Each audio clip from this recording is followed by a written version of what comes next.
MP3 और MP4 format में क्या अंतर है?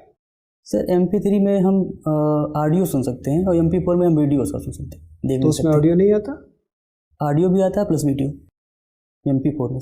तो MP4 में जो म्यूज़िक आएगा और जो MP3 में म्यूज़िक आएगा, उनमें से किस में, आप तो ध्यान से सुनते होंगे, किस में कम डिस्टॉर्शन की गुंजाइश है? सर MP3 में से। क्यों? सर उसमें सिर्फ ऑडियो होता है, तो वो सर MP4 से बेहतर होता है और कंसंट्रेशन भी उसमें सर अच्छा है।